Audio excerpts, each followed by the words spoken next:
कि गौ माता के जो दूध, दही, घी और उसके पंचगव्य, गोमूत्र, गोबर, ब्रह्मचारी लोग, सन्यासी लोग इसके उपयोग करते थे, जिसके कारण वे सन्यास धर्म में मजबूती से रह पाते थे, अपने ब्रह्मचर्य को रक्षा कर पाते थे, अपने सन्यास को रक्षा कर पाते थे, अपने जीवन को एक सद्वृत्ति में, एक सात्विकता में लेके चलते थे। अभी का सन्यासी, अभी का ब्रह्मचारी, अभी का आध्यात्म वाले पंडा, पुरोहित जो भी हैं, जो जर्सी गाय के दूध पीते हैं, भैंस का दूध पीते हैं, कुरकुरे मुरमुरे एप्पल चिप्स खाते हैं, वो सामाजिक भोजन करते हैं। जो मैं बता रहा था, जैसा अन्न वैसा मन। तो यूरिया, फॉस्फेट, ब्रोमन, नाइट्रेट, 20 DDT, कैनासिन, थिमेट, हार्मोन खाने वाले ये शरीर, ये मन कभी भी संन्यास में और ब्रह्मचारी में मजबूती से, दृढ़ता से रहना संभव नहीं हो पा रहा है। कल इसके बारे में मैं ज़्यादा बता रहा था कि आपके घर के चरित्र को नाश करने के लिए ये देश में षड्यंत्र हुआ, और उस षड्यंत्र के तहत सबसे पहला काम ये हुआ कि गो हत्या किया गया, ताकि देसी गोवंश खत्म हो जाए और जर्सी गोवंश बढ़ जाए, और जिसका परिणाम ये हो कि घर घर में जर्सी का दूध चले, घर घर में भैंस का दूध चले। और इस षड्यंत्र के पीछे विदेशी षड्यंत्रकारियों का तो बहुत हाथ था। उससे ज़्यादा हमारे देश के जो नेता हुए, सबसे ज़्यादा इंदिरा गांधी, हमारे देश में 5,000 से 10,000 साधु संतों को खड़े खड़े गोली मार के खत्म कर दी थी गोरक्षा के मामले पे। ये स्थिति मेरे देश के साथ हुआ, क्योंकि मेरे साधु संत यही बता रहे थे कि आप देसी गौ को प्रोत्साहन दीजिए, लेकिन व्हाइट, जैसे ग्रीन रिवॉल्यूशन के नाम पे हुआ, ऐसे ही व्हाइट रिवॉल्यूशन के नाम पे जर्सी और भैंस देश। और इसका परिणाम ये हुआ कि आज कितना भी प्रवचन सुन लीजिए, कितने भी बड़े साधु संत के पास चले जाइए, आपके दिमाग में, आपके हृदय में प्रेम, भक्ति, आध्यात्म का स्थान होने का प्रश्न नहीं है, नहीं है, नहीं है। आगे गांव में किसी कोने में रहने वाले कोई बूढ़ी या बूढ़ा या कोई मनुष्य तनी कहीं से सुन लिया, और वो कितने भयंकर, कितने आंतरिक प्रवेश आध्यात्म क्षेत्र में हो जाता है। मेरा बात थोड़ा गहराई से समझेंगे इस बात। आज टीवी मीडिया, चैनल में प्रवचन मीडिया, बाबाओं का संख्या भी कुछ कम नहीं है, प्रवचनकर्ताओं का भी संख्या कुछ कम नहीं है, और विषय भी कुछ कम नहीं है। सन्यासी और बाबा लोगों का भी संख्या कम नहीं है, लेकिन फिर भी अनाचार, दुराचार बढ़ते जा रहे हैं। यानी क्या है, इतने सुंदर भागवत कथा, इतने सुंदर रामायण जी की कथा, इतना सुंदर गीता जी की कथा, इतने उपनिषद का, लेकिन फिर भी ये दिमाग में ये आध्यात्म ज्ञान रह पा रहा है? नहीं रह पा रहा है। थोथा थोथा मंदिर में जाते हैं, सब ठोक के आ जाते हैं, और जीवन में जो दुख है वह दुख रहता ही है, जो कष्ट है वो कष्ट रहता ही है। और आध्यात्म के नाम पे कुछ वस्त्र का परिवर्तन कर देना, और जो ब्रह्म ज्ञान देने वाले आते हैं, आत्मज्ञान के बारे में बात बोलते हैं, उनको खुद को आत्मज्ञान नहीं होता है, ब्रह्म ज्ञान नहीं होता है, खुद वो अशांत रहते हैं और शांति के बारे में। और क्योंकि जो जर्सी गाय का घी से बड़े बड़े यज्ञ होते हैं, हवन होते हैं, पता है ना, विश्व शांति महायज्ञ कटक में होता है, भुवनेश्वर में होता है, रौरकेला में होता है। और जहां विश्व शांति यज्ञ खत्म हो जाए ना, पंडा, पुजारी, पंडित और ले झगड़ा, क्यों मेरा दक्षिणा कम हो गया, तेरा दक्षिणा ज्यादा हो गया, वो धोती मेरा है, ये कपड़ा मेरा है, ये लोग विश्व शांति महायज्ञ कर रहे हैं। समस्या कहां है? देसी गाय का घी का कमी बस। और ये देसी गाय का घी अगर यज्ञ में डाला जाए तो विश्व शांति संभव। अब ओजोन लेयर के बारे में मैं बता रहा था कि अभी शांतिकुंज हरिद्वार वाले इस रिसर्च निकाले हैं कि जो ओजोन लेयर छेद हो रहा है, जिसके कारण लोगों के अंदर कैंसर तंत्र का शिक्षा बढ़ रहा है। अगर देसी गाय के घी में हवन किया जाए तो वो वजन ले मेकअप कर सकता है। और यज्ञ पुस्तक है हमारे पास, वो यज्ञ के माध्यम से सभी रोगों का उपचार है। और मैं तो जाके ब्राह्मण हूँ, तो बचपन से यज्ञ देखा हूँ। एक आदमी का बुद्ध दशा लकवा हो गया था और उसके घर में 10 साल से कोई बच्चा नहीं हो गया था।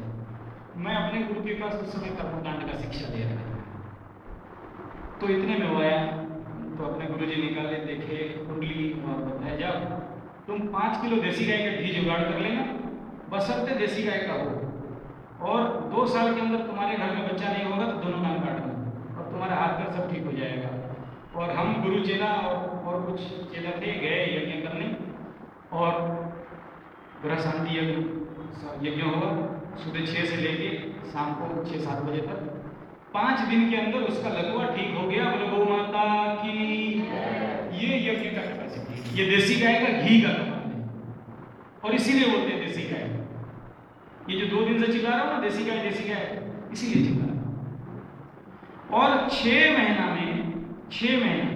में उसके जो सुसमाचार मिला कि उनके घर में उनके बेबी ऐसा लकवा 6 दिन में ठीक हो, ये मैं कभी देखा नहीं था। इतने बड़े बड़े बीमारी थी, क्यों संभव नहीं था? क्योंकि वो ग्रह दशा के कारण हुआ था, ये कोई ब्रेन हेमरेज के कारण हुआ नहीं था लकवा।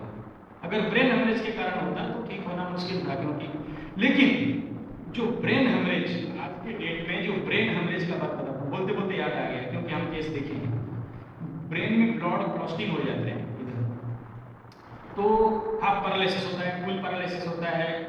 अब आजकल के जो बहू हैं, पता है ना, सास का बहुत सेवा करेंगे, क्योंकि पैरालिसिस हो जाए तो लेटरिन करने लेंगे, हैं, और उठाएंगे, 2 नौकर रख देंगे, कुछ करने वाले हैं। लेकिन माता जी बता दूं, अगर गाय का, देसी गाय का घी 2 बूंदा नाक में डालिए और 1 बूंदा नाभि में डालिए, सबसे पहला पैरालिसिस से बचेंगे। दूसरा क्या, अगर किसी का पैरालिसिस हो गया है, ब्लड क्लॉटिंग ब्रेन में है, तो उसको जब इंजेक्शन देके उसका सर को फुलाते हैं और उसके बाद उसका ब्लड को निकालते हैं। लेकिन 2 बूंदा घी नाक में डालेंगे तो वो क्लॉस्टेड ब्लड बाहर निकल जाएगा। ये देसी गाय का कमाल है, बोलो गौ माता की। लेकिन जर्सी और भैंस का डालेंगे तो और क्लॉस्टेड हो जाने वाला है। और यज्ञ के बारे में मैं क्या बताऊं, यज्ञ में जब कुछ हम आहुति देते हैं तो वो जितना 1 बूंदा डालते हैं तो 10 गुना चारों तरफ विचलित हो जाता है। और यज्ञ से आपको पता होगा, हवन से बारिश होता है, पता ही है, मैं उसके बारे में क्या बताऊं। लेकिन आज 1000 हवन करो, बारिश नहीं होने वाला। अगर वो देसी गाय शुद्ध घी हो तब बारिश हो सकता है, पक्का गारंटी। होता भी है। 1996 में उड़ीसा में सबसे ज्यादा सूखा हुआ था, आपको याद होगा नहीं होगा, तो उस समय महावृष्टि यज्ञ कराए थे। तो हमारे गुरु भाई थे, बोले एक ही काम कर दो, मुझे देसी गाय का घी 10 किलो ला के दे दो, और बारिश नहीं करा दिया तो बोलना। और उस दिन यज्ञ हुआ और शाम को 7 बजे तक बारिश। बोले गौ माता की, यज्ञ भगवान की। ये यज्ञ का और हवन का कैपेसिटी है, ये शक्ति है हवन में। और हवन बिना घी में संभव है क्या? संभव नहीं। इसीलिए बोलते देसी गाय पालिए, और कुछ नहीं। अब ये हवन के बारे में, हमारे भारत में जब पहला स्वाधीनता मिला उस समय पहला राष्ट्रपति कौन थे? भारत का पहला राष्ट्रपति, हाँ। अब वो बहुत बड़ा विश्व शांति यज्ञ थे, तो ओपोजिशन वाले और बाकी नेता बोले ये सठिया गया, पगला गया, सब कुछ ला के जला देता है। बोला अच्छा ठीक है, जला देता है। तो सारे जो ऐसे कंप्लेंट कर रहे थे उनको राष्ट्रपति भवन में बुलाए, चारों तरफ से दरवाजा बंद किए, इतना बढ़िया लाल मिर्ची ला के जला के छोड़ दिया। बोला देख जलाना माने क्या है। और गाय का घी जब हवन करते हैं तो पूरे विश्व ब्रह्मांड और पूरे आभा मंडल शुद्धिकरण होता है। और तुमको जलाने का बात बोला, तो जलाने से क्या होता है देखो। और यज्ञ के माध्यम से 4 मिनट में फायदा होता है। विज्ञान तो लंबा है, आज समय कम है, इसलिए मैं उसमें ज्यादा नहीं जा रहा हूँ। 4 मिनट के अंदर आपके शरीर में रक्त के माध्यम से बल वीर्य का उत्पन्न होता है। जैसे अगर आपको कोई बीमार है, हॉस्पिटल में जाते हैं, टैबलेट लेता है, आप खाते हैं तो 7 दिन लगता है, 14 दिन लगता है। लेकिन कोई इंजेक्शन फूट दे तो आपको आधा घंटा 2 घंटा में अच्छा लग जाता है। और ज़्यादा बीमारी है तो इधर नाक में ऑक्सीजन डाल देते हैं। तो ऐसे ही स्थूल और सूक्ष्म, solid, liquid and gaseous form है। यानी जब यहाँ पर आप हवन के माध्यम से गाय के घृत को और बाकी तत्वों को डालते हैं तो इसके माध्यम से आपके शरीर में 4 मिनट से 10 मिनट के अंदर आपके शरीर में सब कुछ प्राप्त, सभी तत्व प्राप्त हो जाते हैं। ये बिना देसी गाय के घी में संभव है कि? अब घी जो डालेंगे हवन में वही गुण आपके अंदर होगा।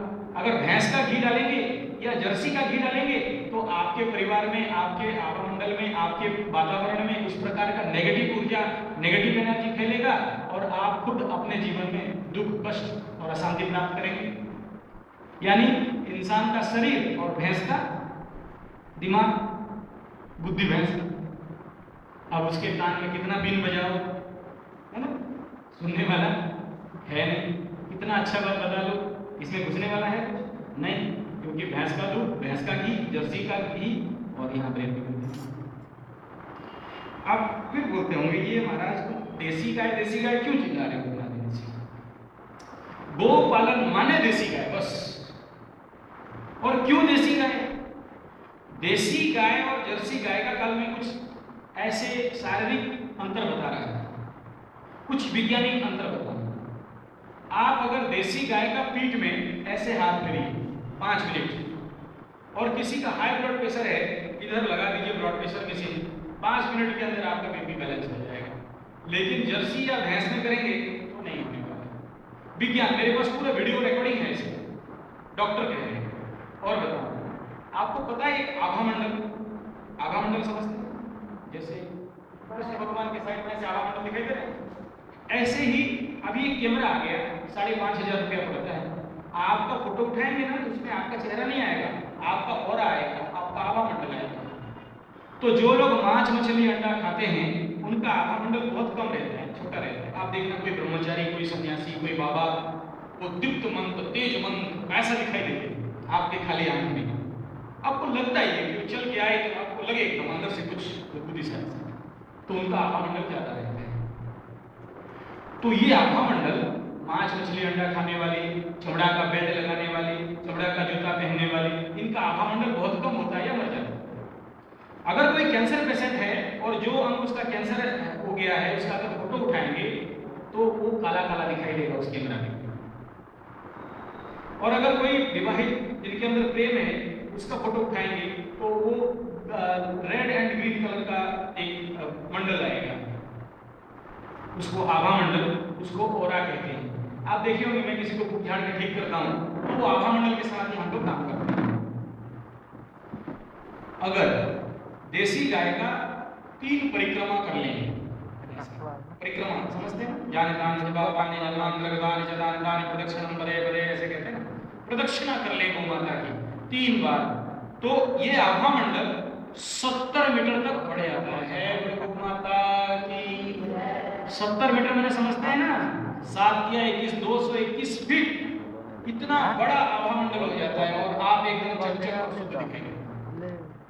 आपको साफ सुथरा देखने के लिए फेरन नहीं लगाना नहीं पड़ेगा। ये अंतर है देसी गाय का और भैंस का, देसी गाय का और जर्सी का। देसी गाय पालने के पीछे इसीलिए मैं पीछे पड़ा हूं कि भाई देसी गाय पालो, ये विज्ञान है इसके पीछे कि आपका आभामंडल बढ़ जाता है, आप गौ माता के शरीर में हाथ फेरिए। अच्छा एक बात और भी है, जैसे पेड़ से निकलता क्या है, पेड़ से क्या निकलता है, ऑक्सीजन निकलता है। ऐसे ही देसी गाय के शरीर से जहां वो बंधी होती है ना वहां से ऑक्सीजन निकलता है। ऐसे आज वैज्ञानिक ये बता रहे हैं आज कि उसके शरीर से ऑक्सीजन। और देसी गाय कहाँ रहती थी? घर के पीछे कहाँ रहती थी? गौशाला में, घर के सामने जहां आप एंट्री करते हैं।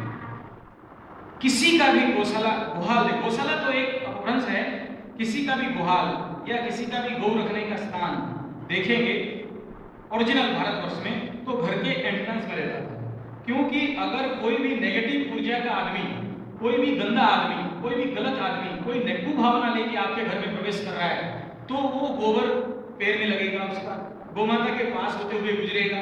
जब वो गौशाला में पार होके आ जाए और घर में आपका बैठे तो सारा नेगेटिव एनर्जी गौ माता खींच के ले जाएगी, सारे जो भी उसके दुर्भावना है, कुभावना है, गौ माता डाल के ले जाएगी और आपके घर में एक शुद्ध सात्विक एक अच्छा व्यक्तित्व घर में प्रवेश करेगा।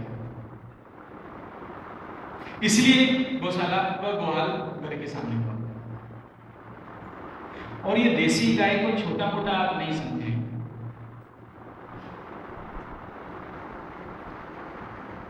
बताऊं एक बात, गाय के पालन के पीछे क्यों बोल रहा हूं कि गाय घर में रखिए, गौ सेवा करिए। गौ सेवा से बड़ा पुण्य और कुछ भी नहीं है। आज आखिरी दिन है, आप लोग ज्यादा बात कर रहे हैं, आप बोले तो यही बंद करो, क्योंकि मैं आज बहुत सीरियस बात बताने जा रहा हूँ, बहुत आवश्यककारी बात बताने जा रहा हूँ।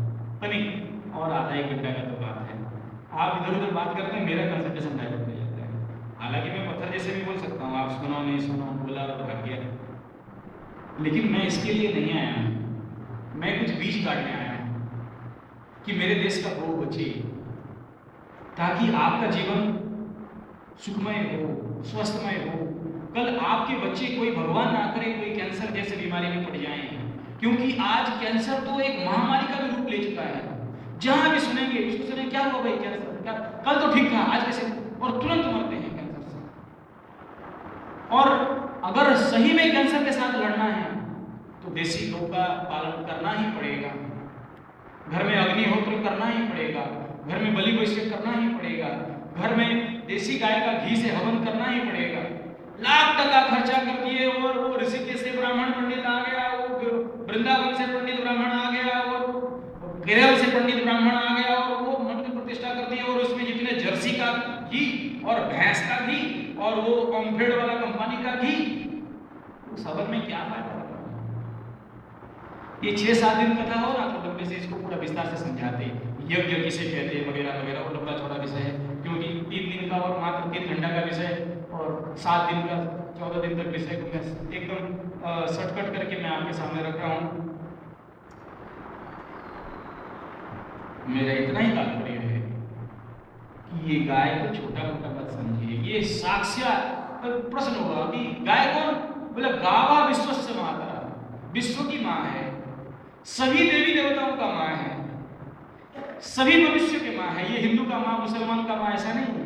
और पता है आप भोग लगाते हैं ना, तो नारायण जी को भोग लगाते हैं, लक्ष्मी जी को भोग लगाते हैं, गणेश जी को भोग लगाते हैं, सरस्वती जी को भोग लगाते हैं, किसी 1, 2, 10 भगवान को भोग लगाते हैं, या किसी मंदिर पे चले गए, पार्श्व देवता और मुख्य देवता मिला के 20-30 है, उससे ज्यादा नहीं। लेकिन गौ माता को ग्रास दे दिए, गौ माता को घास खिला दिए, गौ माता को गुड़ खिला दीजिए, गौ माता को नमक खिला दीजिए, और 33 कोटि देवता को भोग लग गया। गौ माता की, इसीलिए गौ ग्रास दीजिए।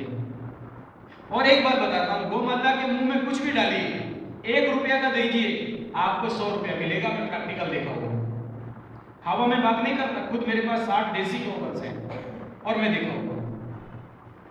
मैं नेचुरोपैथी का और योग का और एक्यूप्रेशर का, रेकी का क्लिनिक चला रहा हूँ, 13 साल चलाया, और मेरे अकाउंट में 5000 रुपया कभी होता नहीं था, और बड़े बाबागिरी कही है हमने। लेकिन जब से गौशाला खोले और गौ माता का सेवा करने लगे और गौ के पीछे दौड़ने लगे और गौ कथा करने लगे, आज हमारे अकाउंट में कुछ नहीं होने से भी रोटेशन मनी 5 साल आगे रहते ही रहते हैं। बोलो गौ माता की, कभी आज तक पैसे का कमी नहीं हुआ जब से गौ माता के पीछे लगा हूं।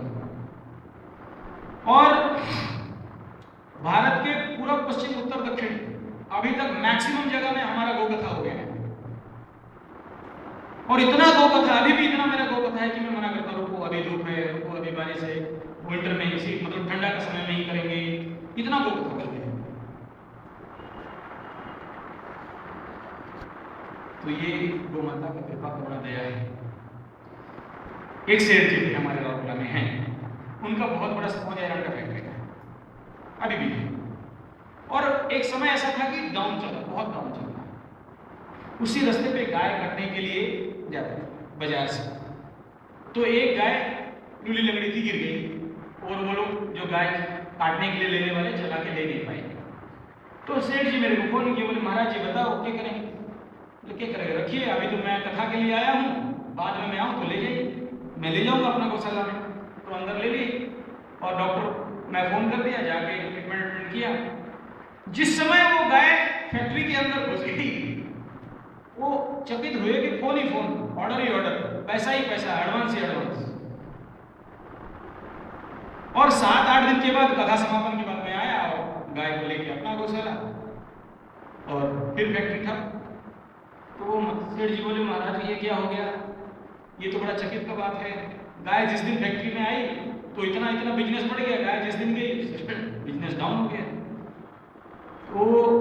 वो बात को कुछ उनको समझ में आ गया और उनके फैक्ट्री में आज 87 गाय हैं, बोलो गौ माता की।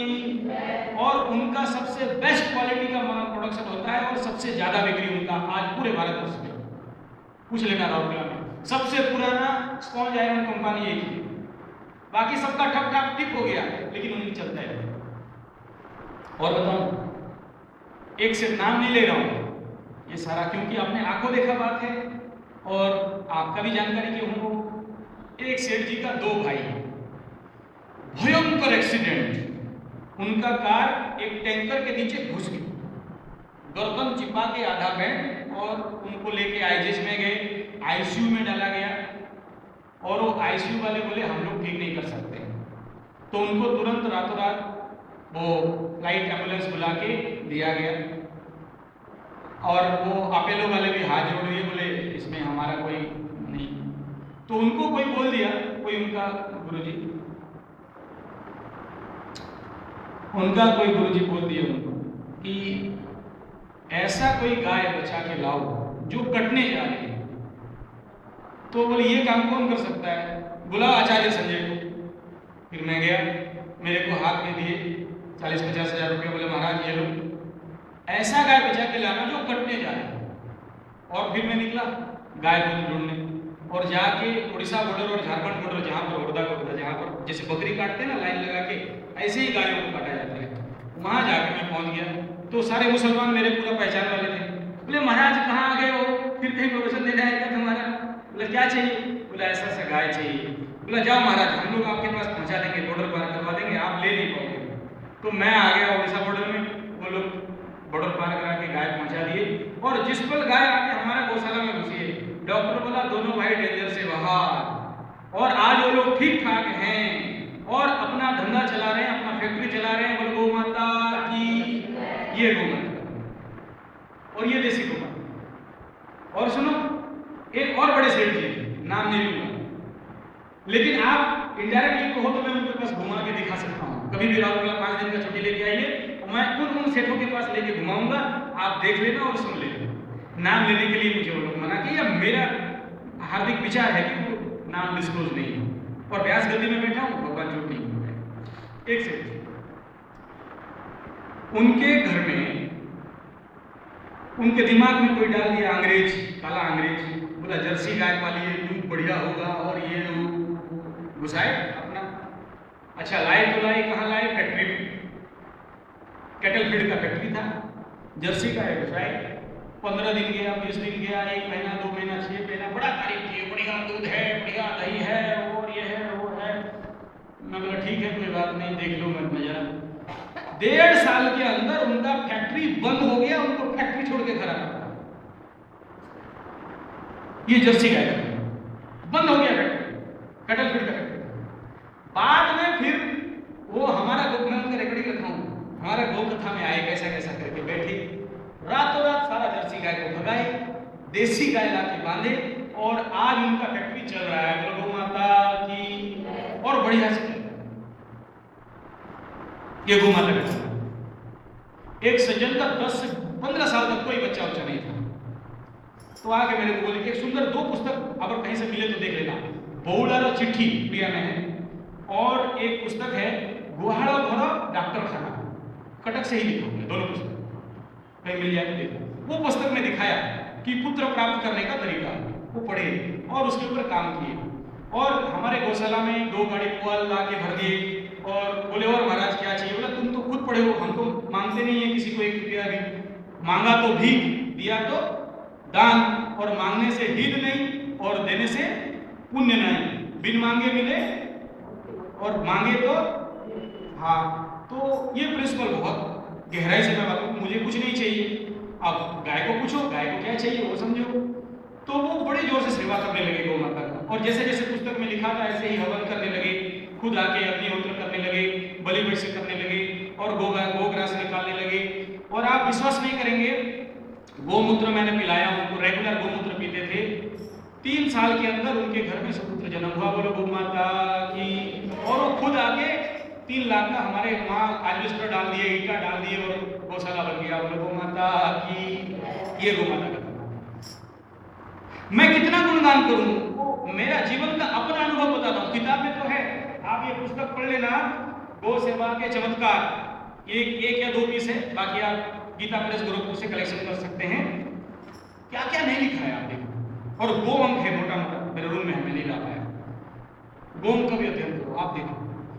और ये तो दूसरे लोगों के जीवन में, मेरे जीवन का बात बताता हूं। मेरा गो कथा था कंटा मांझी, आप सुने होंगे, वहाँ एक शिव मंदिर है बहुत बड़ा, हरिशंकर रोड, और वहाँ एक कॉलेज था, पूरे इंटर कॉलेज उसमें शिविर था, मेरे को प्रवचन के लिए बुलाए थे, मैं गया था।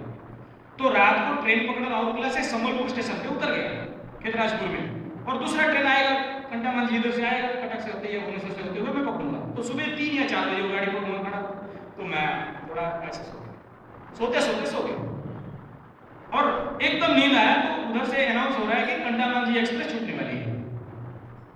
और तुरंत ही मैं अपना बैग पकड़ा, क्योंकि ये ट्रेन फेल हो जाऊंगा तो प्रवचन मिस हो जाएगा, और सीधा छलांग मारा रेल लाइन के ऊपर, कहाँ, जो पटरी पे। और जहां पटरी पे छलांग मारता हूँ, यूं देखता हूँ कि 50 गज दूर में कोई मालगाड़ी क्रॉस करती है, और मेरे को पूरे स्टेशन वाले गाली दे रहे थे, बोले ये पागल हो गया, ये मरेगा, मरा मरा मरा, ऐसे बोल। और उधर कंटा मांझी का जो प्लेटफॉर्म में जो एक्सप्रेस का जो गाड़ी का ड्राइवर है और लोग खड़े हैं, अरे बचाओ बचाओ ये तो गया। और इतने में मुझे पता नहीं कौन सा शक्ति उस लाइन से उठाया और फेंका, और सीधा मैं जाके कंटा मांझी एक्सप्रेस पे गिरा, गाड़ी पकड़ा, अंदर घुस गया, और सब गाली दे रहे हैं। और दाहिना पैर रखा हूँ गाड़ी के अंदर, इधर से मेरा गौशाला से फोन आ रहा है, एकदम तुरंत, क्या हुआ, क्यों फोन कर रहे हो, और इतना सुबह सुबह? बोले आप जो बहुत प्यार करते थे ना, जो बछड़ी थी ना दुर्गा, वो अभी अभी अपने आप मर गई। गौ माता अपना मालिक का मौत अपने सर पे ले लेती है, ये देसी गाय का गुणगान है। और इसीलिए मर रहा हूँ, आपके पीछे दौड़ रहा हूँ कि गौ माता का रक्षा करें, और कुछ ज्यादा नहीं। और वो बछड़ी, मैं घर में आऊँ तो कुत्ता से भी ज्यादा, कुत्ता तो कम आके चुपी चुपी करती है, वो आके मेरे पास बैठेगी, एक साथ हम लोग, मैं खाऊं तो वो बैठ के खाएगी, ऐसा स्थिति था उसके साथ। और मेरा बड़ा पिताजी उसको प्यार से मुझे दिए थे, कि तू तो गाय के बहुत प्यार करता है, और मुझे ये ध्यान में मिला, और ये तू ले ले। और मैं कभी उसको रस्सी नहीं मांगा, मैं जहां जाऊं मेरे पीछे पीछे। और उसका मैं मेरे वेबसाइट में उसका वीडियो अपलोड किया हूं, इतना प्यार है। इसीलिए मैं आपके पीछे पढ़ने आया हूँ कि भाई गौ का रक्षा करो, घर में गो पालन करो, घर घर में गो पालन हो। और आपके पास जगह नहीं है तो कोई गौशाला ले लो, कोई जगह ले लो। माता जी का तो बहुत जगह है, 2-3 सौ एकड़ में 3 दिन से घूम के मुझे इतना आनंद आया कि क्या बताऊँ। मैं उड़ीसा के अंदर ऐसा सफल प्रोजेक्ट नहीं दिखा रही हूँ। मैं क्योंकि खुद एग्रीकल्चर फील्ड में हूँ, और बड़े बड़े 3 प्रोजेक्ट का एग्रीकल्चर डायरेक्टर हूँ। एक बागीकुंड काटमा वाला 90 एकड़ का उनका बहुत बड़ा प्रोजेक्ट है, तो ऑर्गेनिक फार्मिंग का मैं डायरेक्टर हूँ, बिना मेरा इजाजत कुछ करते नहीं। एक और है चंदू केजरीवाल, उनका भी बहुत बड़ा कामधेनु रिसर्च सेंटर है, वो भी ऑर्गेनिक फार्मिंग कर रहे हैं, तो ऑर्गेनिक फार्मिंग का मैं डायरेक्टर हूँ। मेरा खुद का कृषि ITI है, फार्म हाउस मैनेजमेंट का कोर्स चलाता हूँ, तो मुझे पता है कि ऐसा फील्ड करने के लिए एक आदमी के पीछे कितना मेहनत करना पड़ता है, कितना मगजमारी करना पड़ता है। तो एक सफल प्रोजेक्ट यहाँ खड़ा है, और मुझे आज तक पता नहीं, और मैं यहाँ से जाऊँ तो कई सारे ऐसे लोगों को मैं वहाँ भेजूंगा जरूर, कि जाओ और खड़ा हो और प्रेरणा लेके आओ। मुझे तो बहुत बहुत बहुत प्रेरणा मिला उसके बारे में। और मैं आप सबको कहूँ, क्या करोगे, पैसा लेके ऊपर जाना है क्या? और एक पेड़ लगाया तो इतना पुण्य कि 1000 मंदिर बनाए तो उसका पुण्य नहीं मिलेगा। आप तो किसी के लिए धर्मशाला नहीं बना सकते हो ना, लेकिन पेड़ बना दिए तो कितने कीड़े मकोड़े, कितने चींटी, कितने पक्षी वहाँ घोंसला बनाएंगे, उनको भोजन मिल जाएगा, उनको खाना मिल जाएगा। और आप सही प्रेमी हो ना, वहाँ जाके ऐसे बैठो और देखो। बस मेरा ऐसे ही फार्म हाउस में हम बनाए हैं, KCIT में 2.5 एकड़ में। शाम हो गया और बैठ को देखो कितने सारे चिड़िया ऐसे ऐसे आते हैं, और खाली चिड़िया नहीं, कीड़े भी ऐसे आते हैं, मेरे ऊपर चढ़ते हैं। ये तो मुझे ऐसा लगता है कि वो मेरे को बोल रहे हैं थैंक यू, बहुत बहुत धन्यवाद तुम्हें कि तूने हमें बचाए, तुम हमें खाना दे रहे हो। ये पड़ोसी जितने जमीन है ना वहाँ हम रह नहीं पा रहे हैं, क्योंकि वहाँ पर यूरिया, फॉस्फेट, ब्रोमो, nitrate, T20, DDT, gammexane, thimet डाला जा रहा है, जहर डाला जा रहा है, और हम कीड़े वहाँ रह नहीं पा रहे हैं, और तुम्हारे जमीन पे हम कीड़े आके रहते हैं। साथ भी आए तो बोलता हूँ मत करो। मैं बोल रहा हूँ, देखिए हर बात मेरे खड़ा हो जा रहा है, कीड़े भी आके बोलते हैं थैंक यू, धन्यवाद। लेकिन उनका बात समझने के लिए दम होना चाहिए, बुद्धि होना चाहिए, प्रेम होना चाहिए कि उनको समझ तो पाओ। इसलिए बोलता हूँ क्या करो कैसे।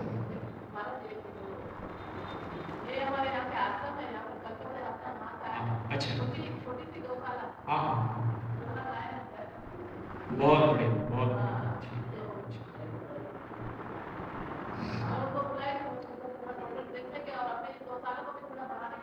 बैठो। महाराज कहाँ जा रहे हो? आरती तो सब दिन करते हो, और बहुत बच्चे हैं आरती कल्पतरु में, मुझे पता है, हमारा ही पंडा बाबू कल्पतरु बनाए हैं, अब हमें कैसे बोलोगे? बैठो जैसा मतलब।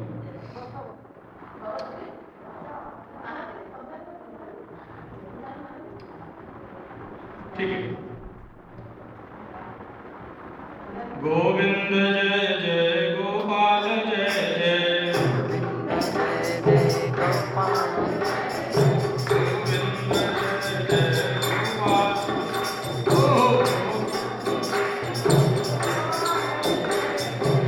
गोविंद जय जय गोपाल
देसी गाय के पालन में आपके जीवन में क्या क्या परिवर्तन होता है और क्या क्या नहीं। गौ माता के साथ सत्संग करेंगे तो जीवन ही गौमय हो जाएगा। एक बात बताओ, आपके घर का लड़की अगर कुत्ता जैसे व्यवहार करे, सुअर जैसे व्यवहार करे, आपको अच्छा लगेगा? माता जी पिताजी बोलते मेरा बेटी तो गौ है, गौ बोलते थे ना, लेकिन आज नहीं बोल सकते, कुत्ती है, कुत्तिया। क्यों बोलेंगे? क्योंकि गौ के साथ सत्संग हुआ नहीं, गौमय जीवन हुआ नहीं। गौ माता के साथ, बछड़ी के साथ जो प्रेमपूर्ण विषय है, देखिए प्रेम एक लंबा विषय है, अब उसके लिए पूरे एक दिन का समय चला जाता है। दुर्भाग्य यह है, प्रेम प्रेम सब कहे, प्रेम न पाए कोई, और प्रेम के लिए सब लोग। एक बात बता देता हूं, अकेलापन कौन किसको खाता है? प्रेम का कमी। अब देखिए, आप भी बोरोप्लस, फेयर एंड लवली, टीके टिकी मिकी मिकी सब लगाते हैं। आपका पति जी महाराज भी हो, कोट बूट सूट में आया कि नहीं आया, बैंड बजा, वो भी सजते संवरते हैं, आप भी सजते संवरते हो। अच्छा, एक आदमी क्यों सजता संवरता है? दूसरे क्यों को दिखावा करना चाहता है? क्यों नहीं पता, इसलिए करता है क्योंकि वो प्रेम चाहता है। अगर उसके अंतर पक्ष में जाएंगे तो वो प्रेम ही चाहता है। अब वो भी प्रेम चाहता है, ये भी प्रेम चाहता है, ये भी प्रेम का भिखमंगा है, ये भी प्रेम का भिखमंगा है। कोई प्रेम देने जानता, और पूरे विश्व ब्रह्मांड का सारा समस्या का जड़ यही है, प्रेम का कमी, परम प्रेम का कमी। और सबको ही बोल देते हैं हम प्रेम करते हैं, I love you all this thing. लेकिन जीवन में सही प्रेम का जो अनुभव है, जो आनंद है, और जो प्रेम में थोड़ा कणिक भी उसके जीवन में आ गया, तो उसका मुंह में दुख कभी, उसके जीवन में पीड़ा कभी, कुछ भी हो जाए वो तो मस्त आनंद में रहता है, और वो दूसरे को हमेशा शांति, प्रेम, आनंद का प्रदान। उसके लिए कोई फेयर एंड लवली और वो लगाने का, कोई दिखाने का आवश्यकता ही नहीं, वो कुछ अलग जीवन में रहते हैं। अब वो एक लंबा विषय है, वो जानना जरूरी है कि हम अपने जीवन में प्रेम का उत्पन्न कैसे करें। और मैं बताऊं, देसी गाय भी प्रेम उत्पन्न कारक है, भक्ति उत्पन्न कारक है, और इसीलिए कृष्ण भगवान को इस धरती पे आना पड़ा कि गौ का सेवा और गौमय जीवन कैसे जीवन में उत्पन्न किया जाए। जर्सी गाय का बच्चा मर जाए ना, फिर भी दूध, और वो मरा हुआ बच्चा को भी वो चाट के उसके अंदर भूसा भर देते हैं और वो गाय दूध दे देती है। देसी गाय में संभव नहीं है, उसका मातृ प्रेम जितना है किसी और में नहीं है। और इतना दिन गौ सेवा करने के बाद मैं ध्यान में बैठा था, वो सपना दीदी ध्यान में आई, मैं यहाँ हूँ, आओ, मैं उनको लाने के लिए गया। 6 थन उनके हैं, स्वयं साक्षात कामधेनु नहीं, और जो मांगते तो कभी नहीं, प्यार ही करते हैं, लेकिन कभी कभी ऐसे ध्यान से संकल्प किया, यार यहाँ जो गुरुकुल हम लोग बना रहे हैं, यहाँ अच्छा बिल्डिंग बन जाए तो, और 6 महीने के अंदर देख रहा हूँ कि बिल्डिंग बना दी। गौ माता की ये काम नहीं, आप जो मांगो, गौ माता को प्रणाम, कहीं भी आप शुभ काम में जा रहे हैं, गौ माता का परिक्रमा करिए, पैर से खूर से मिट्टी लेके सर पे लगा लीजिए, या गोबर थोड़ा सा तिलक कर लीजिए, और कोई भी काम में जाइए, 100% सफलता आपको प्राप्त होगी। ये देसी गाय है। चलिए, मैं गौ माता के बारे में कितना गुणगान करूं वो कम है, 2-4 दिन तो ऐसे हो ही जाए, लेकिन पूर्ण नहीं कर सकता। आपको मोटा बात बता दिया, देसी गाय ही भगवान है, और सभी भगवानों का जन्मदाता है। गौ नहीं होती, कृष्ण नहीं होते, गौ नहीं होती, राम नहीं होते, गौ नहीं होती तो ये धरती पे कोई देवी देवताओं का स्थान संभव था नहीं, और सभी देवी देवताओं को जन्म करने वाली, कर्म देने वाली, सभी देवताओं को पोषण करने वाली ये यज्ञ भगवान है। देवताओं का कोई ताकत, सब फ्यूजबल है, जितने देवी देवता हैं, वो राम, लक्ष्मी, गणेश, सरस्वती, पार्वती, जो भी आपका देवता देवी जानते हैं, घर में ठाकुर जी रखे हैं, सारे फ्यूजबल हैं। आपको मेरे भगवानों को ऐसा बोलते हो? मैं नहीं बोल रहा हूं, कृष्ण भगवान गीता में बोले, ते देवा भवयन्तु वा, आप देवी देवताओं को हवन के माध्यम से, यज्ञ के माध्यम से, आहुति के माध्यम से उन्हें दें तो आपको वो ज्यादा देंगे। जैसे आप जमीन पे पौधा लगाइए, कोई खाद मत दीजिए, छोटा मोटा फल होगा, कम होगा, लेकिन अगर उसमें बढ़िया खाद देंगे, बढ़िया पानी देंगे, बढ़िया प्रेम देंगे, फल ज्यादा मिलेगा ना। ऐसा ही देव माने जो देता है, बेस कम करो भाई, देव माने जो देता है, वो देते ही हैं।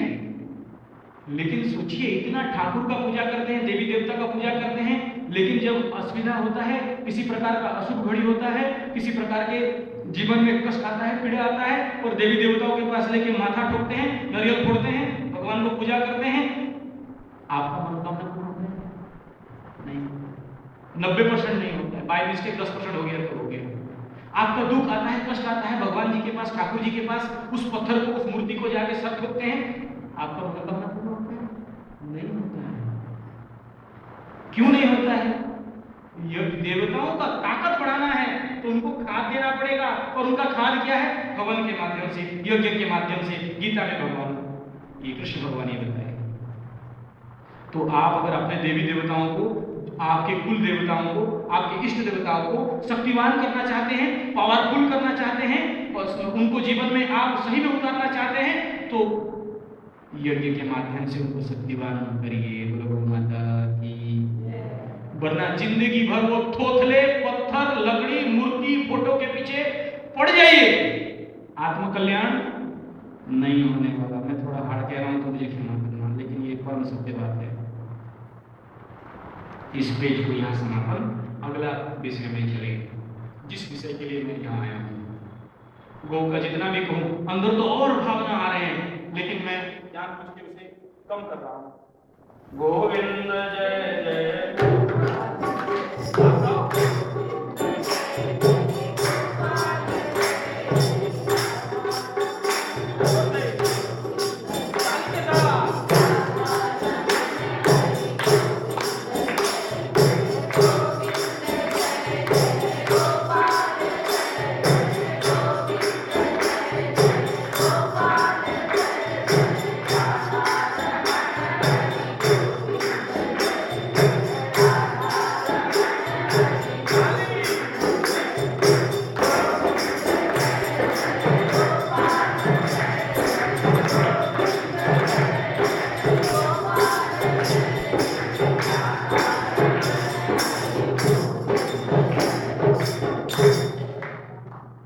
इस देश में बड़ा घना संकट आज मेरे गौ माता के साथ चल रहा है।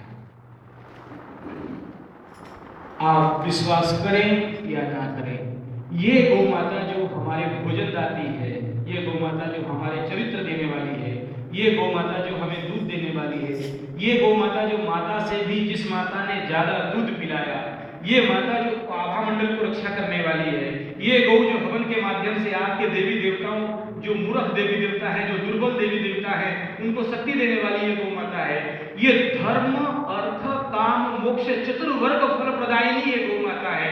कोई जन्म हो तो गाय, कोई मर जाए तो गोपुच्छ तर्पणम।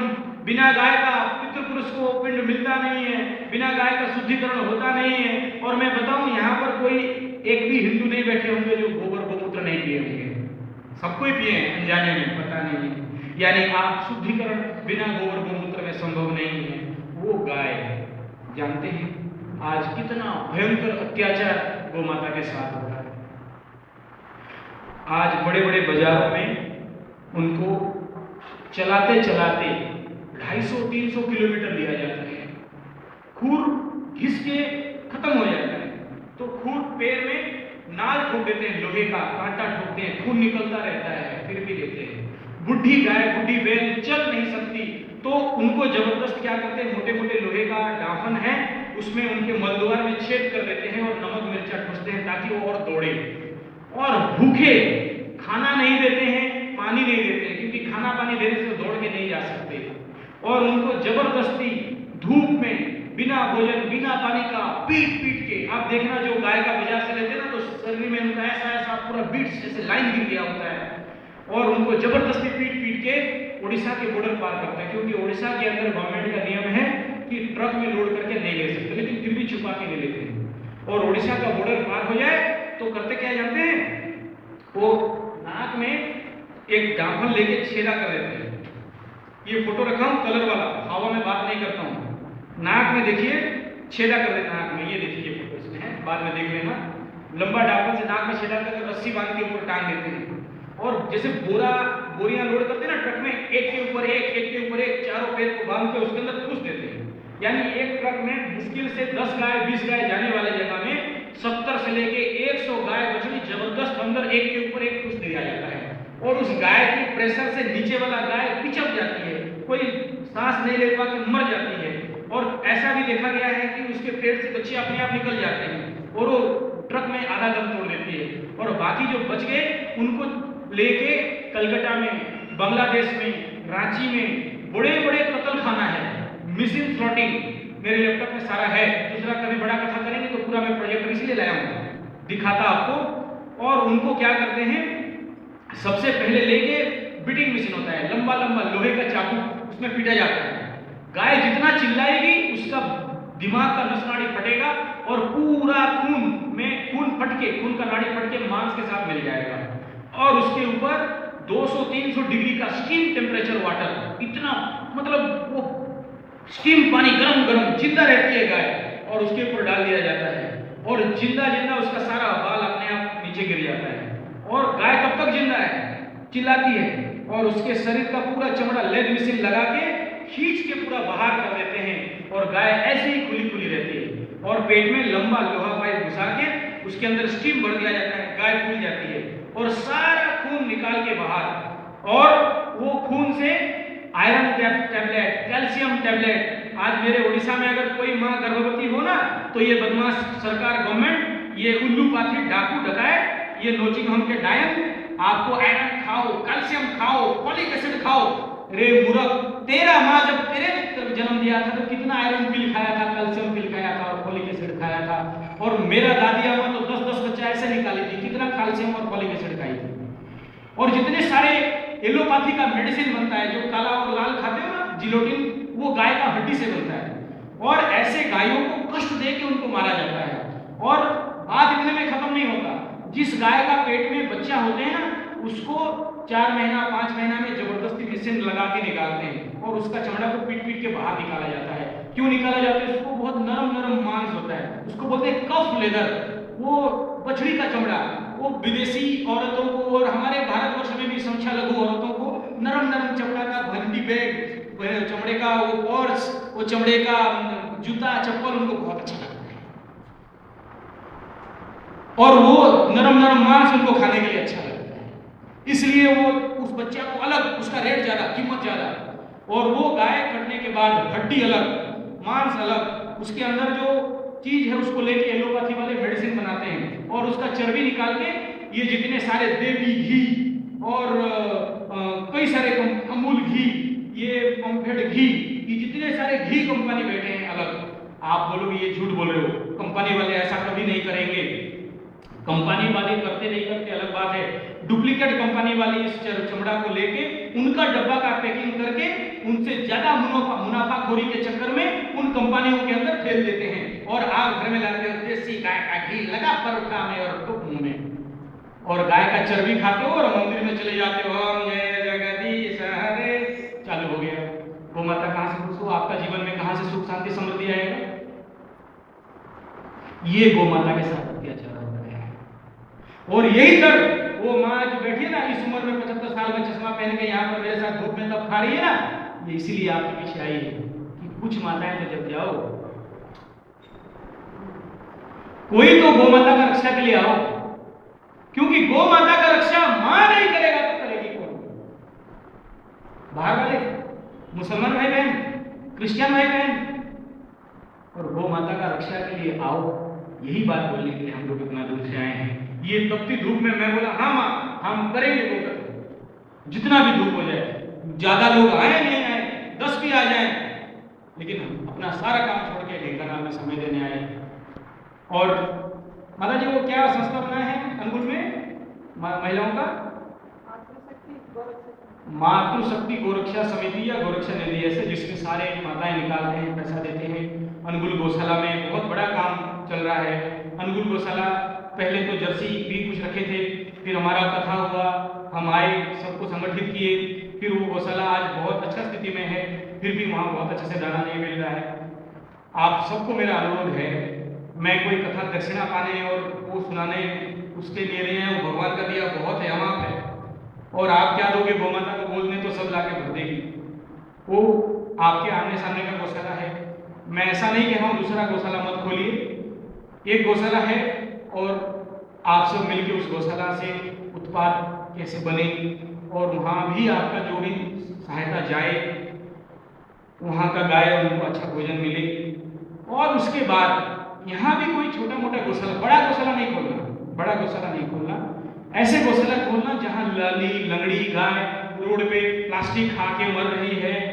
और माताओं आप सबको हाथ जोड़ के विनती है, ये छोटा बेटा का, प्लास्टिक में भोजन भर के कभी भी, प्लास्टिक में भोजन भर के कभी भी आप रोड पे नहीं फेंकना।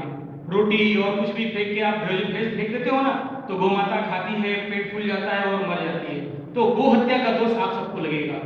और सब्जी भी बाहर से खरीदे, चटनी खरीदे प्लास्टिक में, तो उसको हमेशा खरीद भी लिए, क्या करें, तो उसको बढ़िया से धोइए, धोने के बाद थोड़ा गोबर लगा के फेंक दीजिए ताकि गाय नहीं खाएगी। गोबर लग जाने से गाय नहीं खाती है, ठीक है ना। और जो लूली लंगड़ी गाय है बाहर में घूम रही है, ऐसे गायों के लिए आप जरूर गौशाला खोल सकते हैं, मना नहीं है।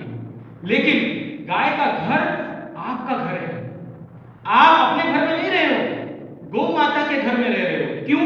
बोले गावा विश्वस्य मातरम। गाय का घर कौन सा है? ये पूरा विश्व ब्रह्मांड राम जी का जन्म से पहले गौ माता के रूप में धरती गई थी ना, धरती माँ गई थी, पता होगा जो लोग रामायण के बारे में जानते हैं। तो आप गाय के घर में रह रहे हो, लेकिन दुर्भाग्य यह है जिसके घर में रह रहे हो उसको घर से निकाल दिए, वो आपके घर में नहीं है। तो आपका बेटा बेटी आपको लात नहीं मारेंगे तो किसको लात मारेंगे? ओल्ड एज होम ढेंकानाल में नहीं खुलेगा तो कहां खुलेगा?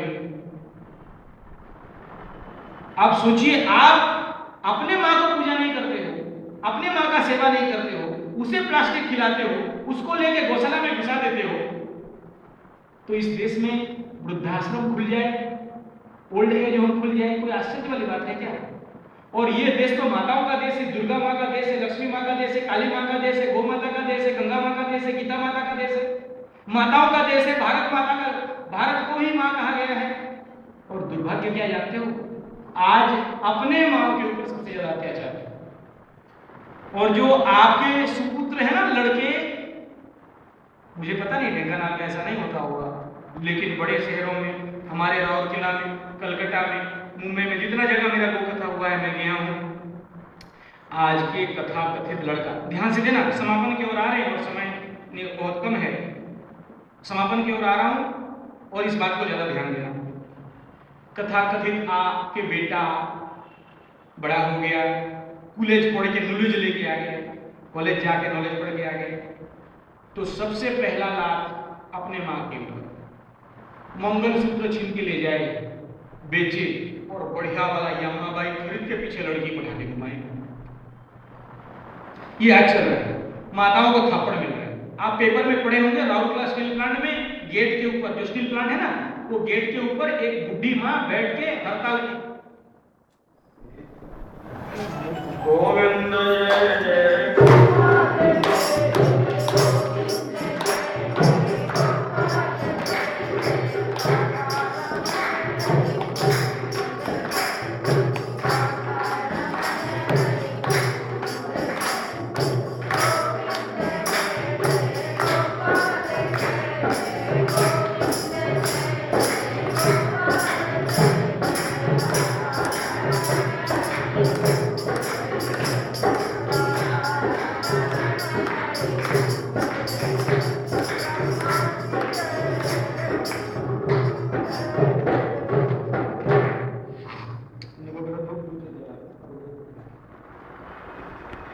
आपको पता होगा, पेपर में पढ़े होंगे, एक बेटा अपना पिताजी का नौकरी करता था, पिताजी मर गए तो सेल स्टील प्लांट में उसको नौकरी मिल गया और अपने माँ को ही घर से निकाल दिया।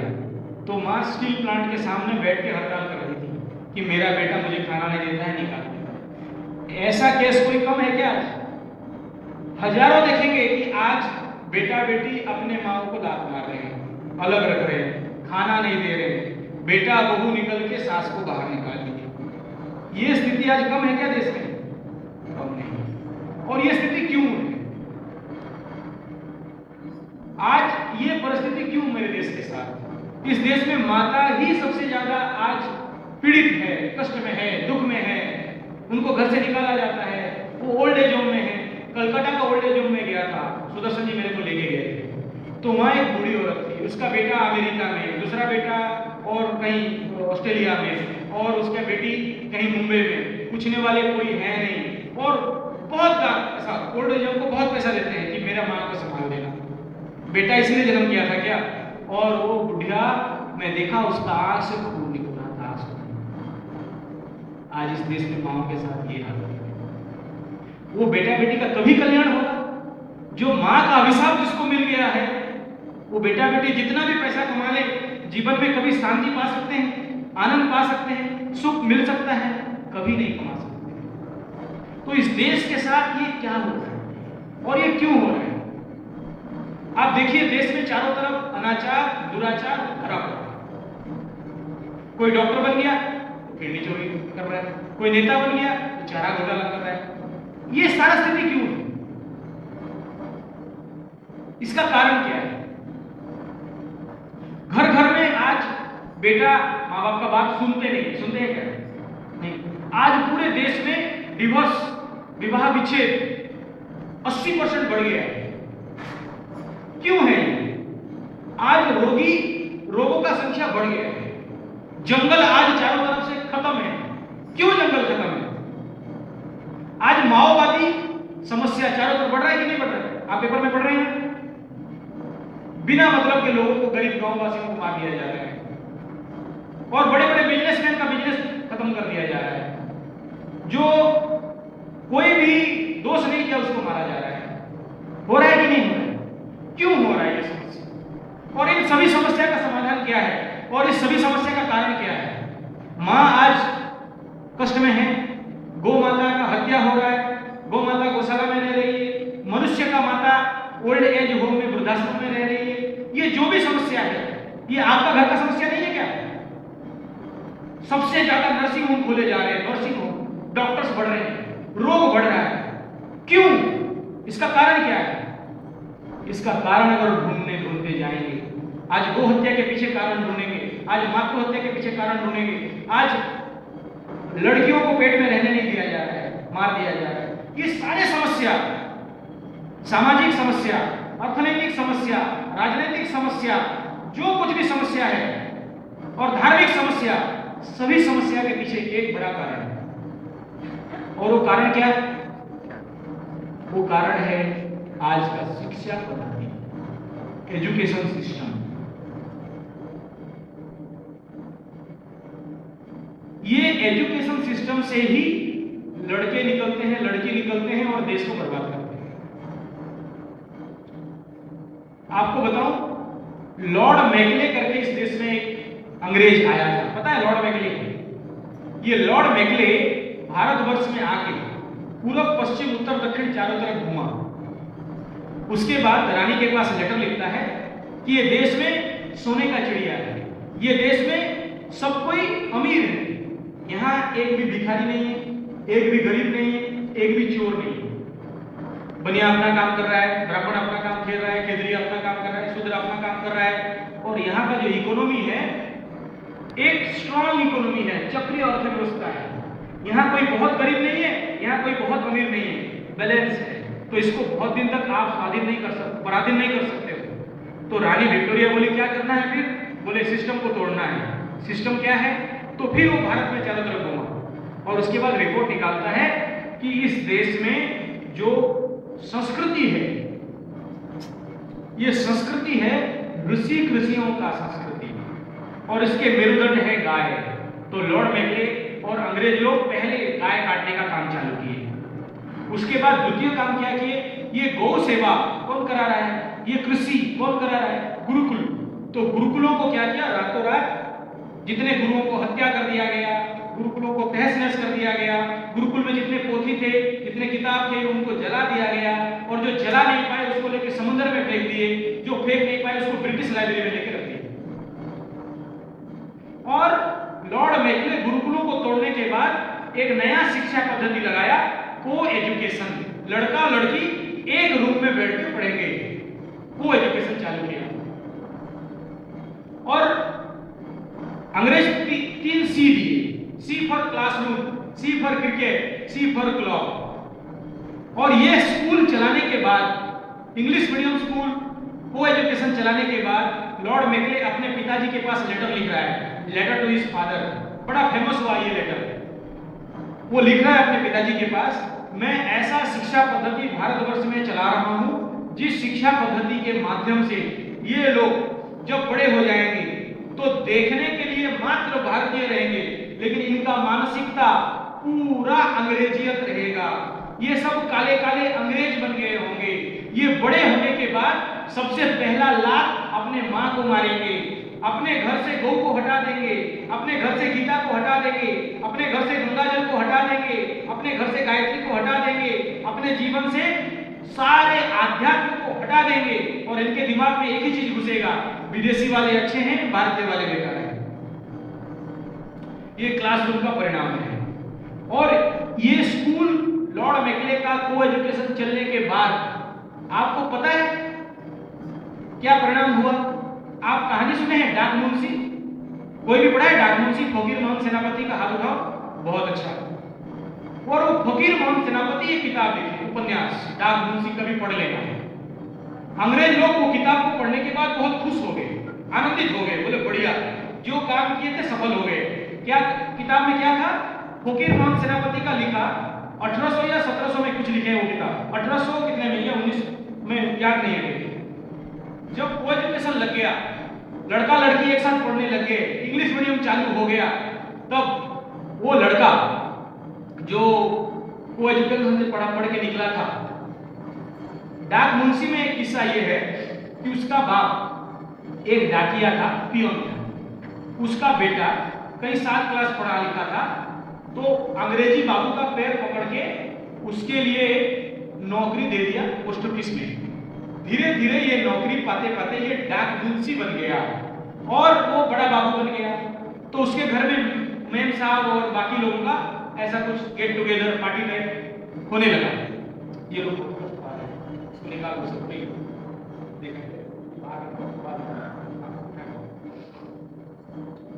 तो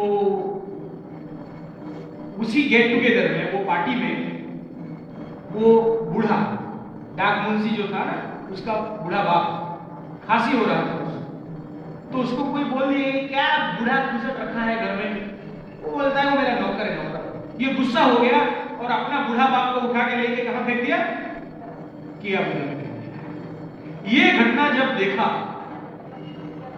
ये कांटेदार पौधा होता है किया, ये फकीर मोहम्मद सेनापति के आंख में आ गया और तुरंत वो उपन्यास बनाए। और ये किताब अंग्रेज लोग जब पढ़े देखे तो बड़ा खुश हुए, बोले हम जो लॉर्ड मैकले वाला स्कूल बनाए थे, जो को एजुकेशन बनाए थे, जो अंग्रेजी माध्यम शिक्षा पद्धति बनाए थे, इसका परिणाम ये डाक मुंशी हुआ, जो कि अपना बेटा अपना बाप को लेके, जन्म किया हुआ बाप को लेके बीमार अवस्था में रात को लेके कहीं स्मशान में फेंक देते हैं तो कहीं कियाबुदा में फेंक देते हैं। पेपर में निकला होगा, स्मशान में फेंक दिए, जो लोग पढ़े होंगे जानते हैं। कारण क्या? शिक्षा पद्धति। हमारे गुरुकुल शिक्षा पद्धति में गुरुकुल जब समापन होता है तो हम बच्चों को बोलते हैं बेटा पत्थर भगवान नहीं, मूर्ति भगवान नहीं, मंदिर में भगवान नहीं होते, अगर कहीं भगवान है तो पहला भगवान कौन? तेरा मां। मातरो देवो भव, पितरो देवो भव, आचार्य देवो भव, अतिथि देवो भव। यानी अगर कोई भगवान है तो तेरा मां भगवान है। अगर कोई भगवान है अतिथि, यानी जो बिना तिथि में सडन कोई आपके घर में आ जाए तो उसको अतिथि कहते हैं। अब कोई अतिथि आ जाए ना, तो आजकल फिल्म बन रहा है, अतिथि तुम कब जाओगे, ठीक है। और आजकल के जो माता है ना, स्ट्रॉन्ग वाली माता, अतिथि को खिलाने के लिए बहुत प्रेम से खिलाती है।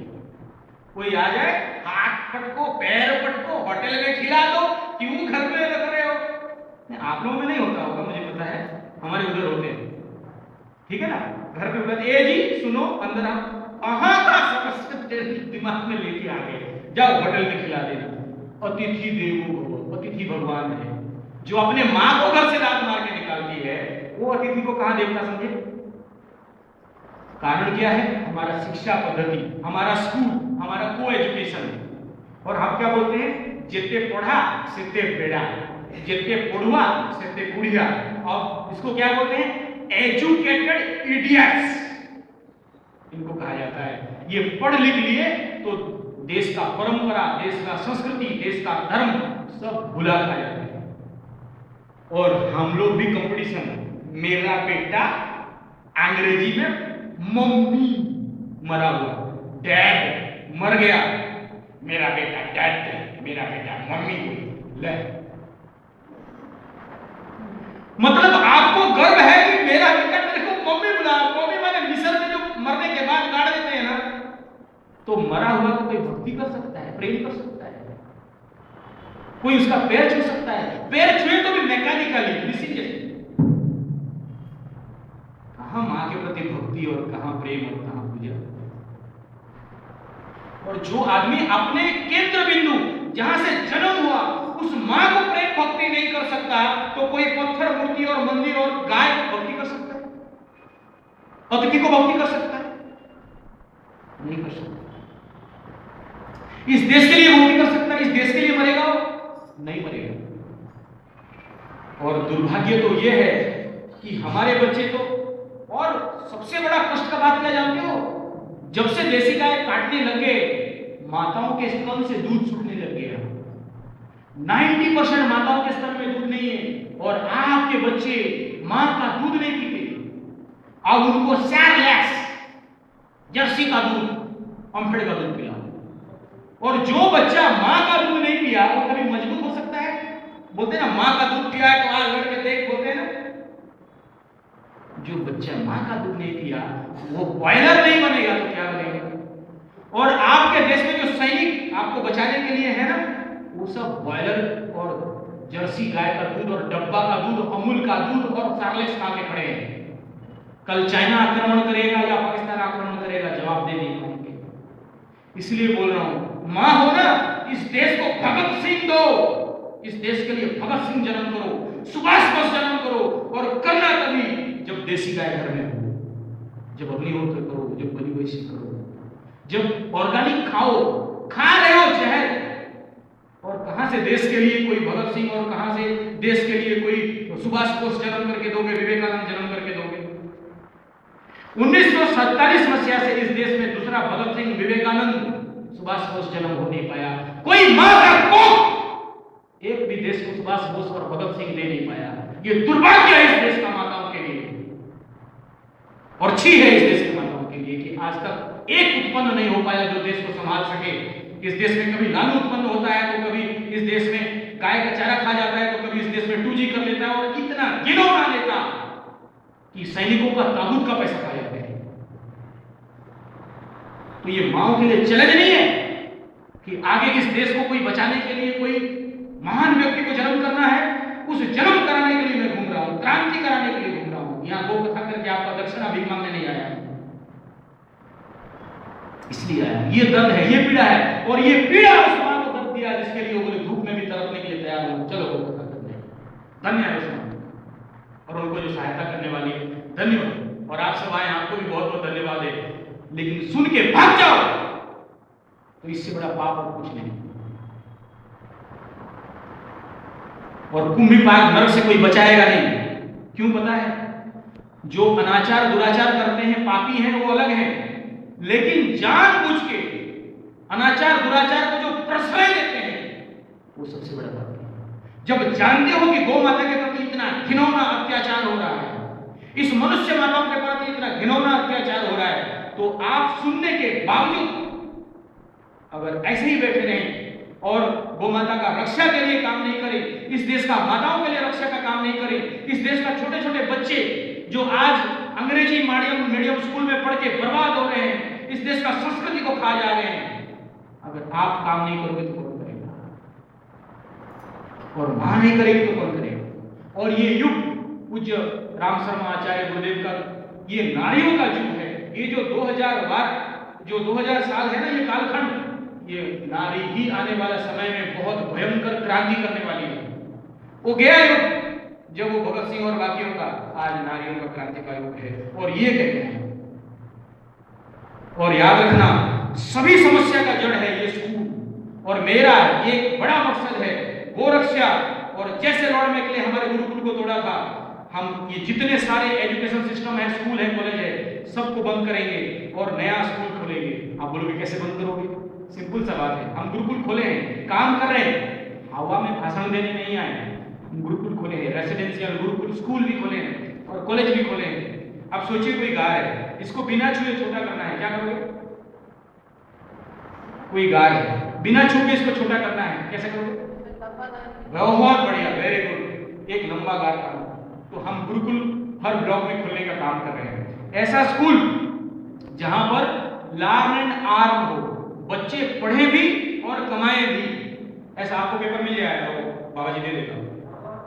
ऐसा स्कूल जहां पर, ऐसा स्कूल खोले हैं जहां पर बच्चे बचपन से गीता, रामायण, भागवत, मतलब शस्त्रधारकम शास्त्रधारकम भवतु भारतम, ऐसा गुरुकुल खोले हैं। जो रविशंकर जी बताए ना, एक हाथ में हमारे बच्चे लैपटॉप पकड़ेंगे तो एक हाथ में शास्त्र पकड़ेंगे, ऐसा गुरुकुल खोले हैं। और हमारे बच्चे बचपन से इतना मेहनती कि एक एक लड़का, वो जीवन बैठा है, एक एक लड़का अकेले कुआं खोद देने वाले, इतने मजबूत बना रहे हैं, अस्त्र शस्त्र विद्या से लेके, शास्त्र विद्या से लेके आज के एजुकेशन, ऐसा नहीं कि अनसेट पढ़ा रहे हैं, लेटेस्ट एजुकेशन भी उनको दिया जा रहा है।